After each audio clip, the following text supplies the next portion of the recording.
evening. Welcome to Opinion Box. My name is Levi Kones, and to join me in a discussion on youth and politics is a lady who is running for the KIAMBU parliamentary seat. That's MP.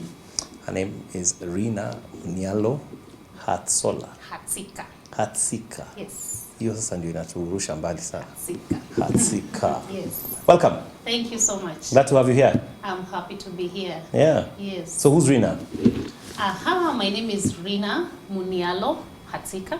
Many people know me as Munialo mwenyewe, or many people know me as Madam Hustler.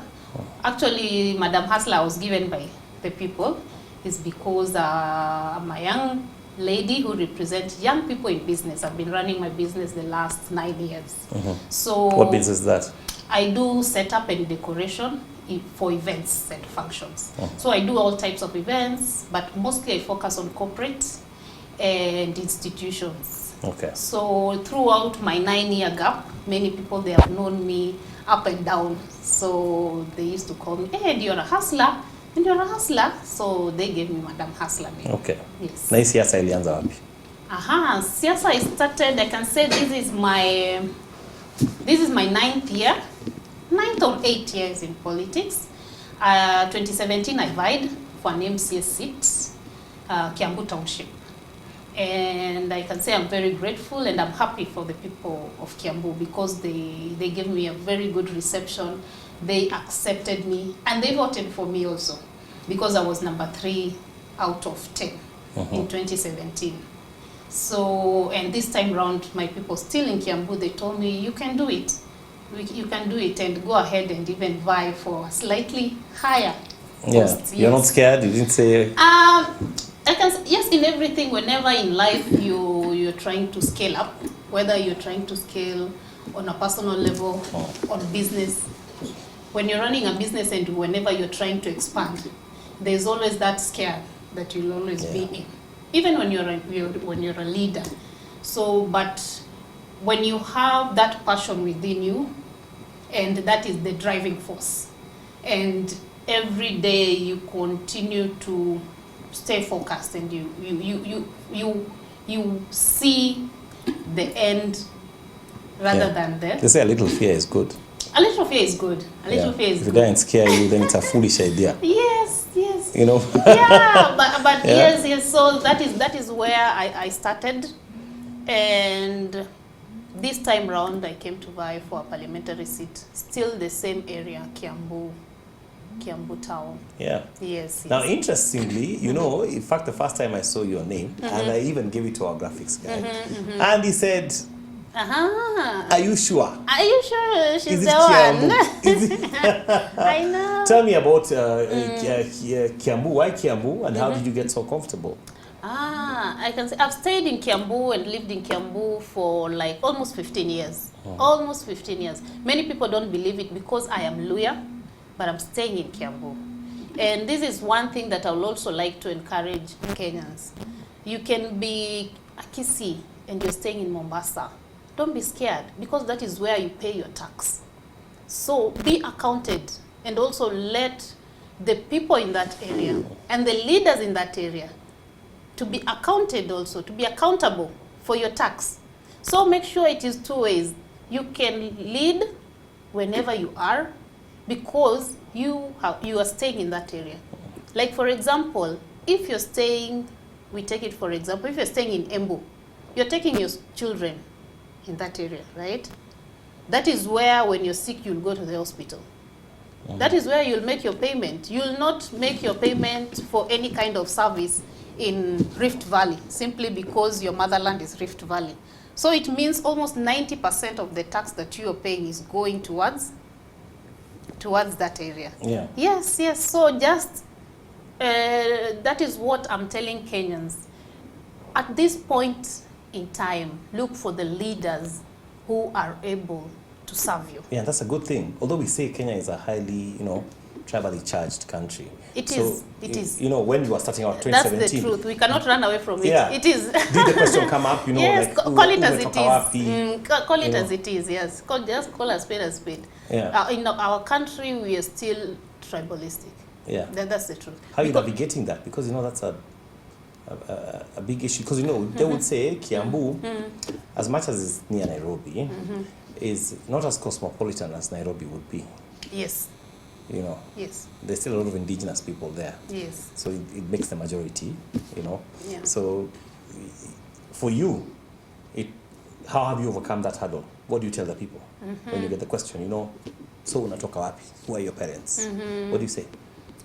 In fact, that's a good question, because even people ask me. In fact, not so much right now, but in 2017. Or they ask if your husband is from there, don't they? They ask everything. Is your husband from here?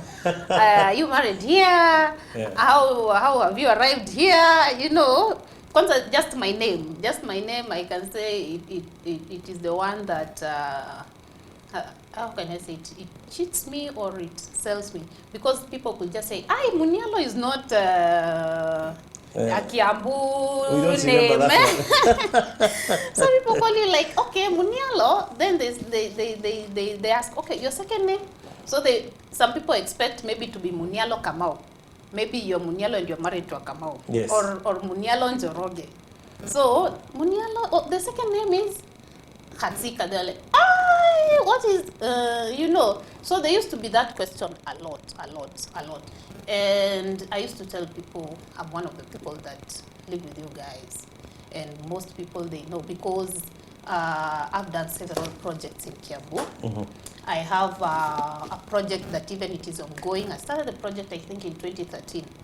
Well, I'm still very young, and even some people in Kiambu could not believe it, because that was my self-initiated project. There is a home called Kirigiti Rehabilitation Center that I visit them every year.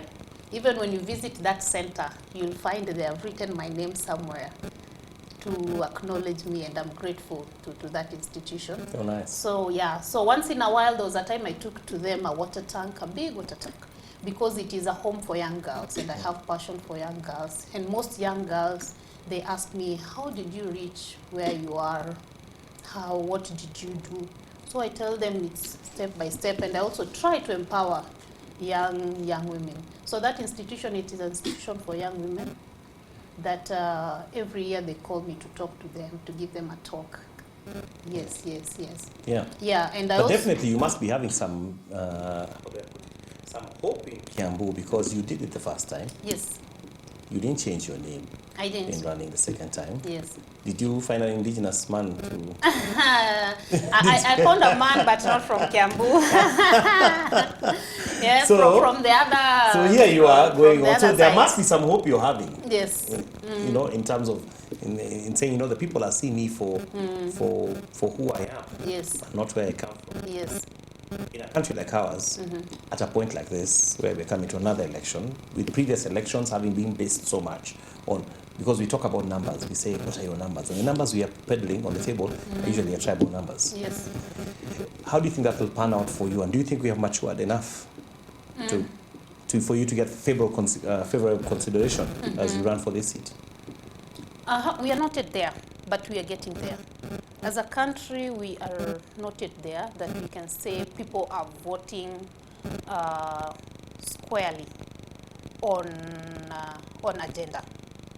There's still that aspect of a bit of ethnic and tribal aspect consideration related to it. There's still that aspect, because you can see in many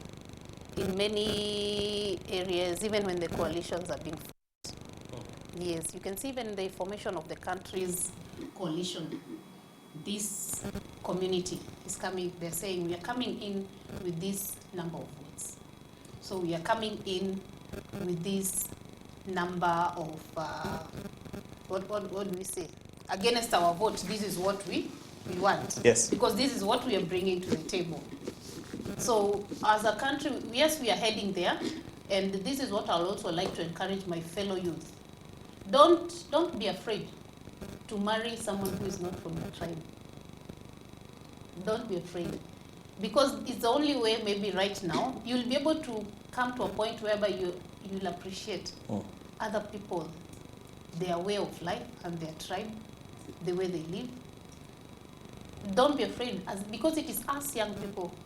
in the next 40, 50 years. Who are tasked with breaking that chain. Yes. Then maybe we can get to agenda, you know, for real, without consideration of tribe whatsoever. Get to agenda so that we can be able to, you know, articulate what's coming next for the country. Yeah. Yes? And at this point, I can even say this is a very good indication. I can give a very thumbs up to Cass TV, because people say Cass is from Rift Valley, and I am here and I'm not from Rift Valley. I'm from Kiambu. So I can see you guys are embracing diversity. They're equal opportunities. Diversity. So this is also a very good point. Yeah. Yeah. It's a very good showcase. The other issue I wanted to ask you about is, you know, the question of gender. How's that working out for you? Do you feel, you know, are we there yet in terms of being embraced as a woman vying for a seat that is probably male-dominated? How many gentlemen are vying with you? I can say the majority is gentlemen. The majority are men. And even for the parliamentary seat, the majority are even slightly above, I can say 45. We are like, I think I'm the only youth in the parliamentary seat of Kiambu. Oh, so that's another question. Okay, let me pause for 1 second so we can pay the bills here, and then we'll just come back and continue in just a short time.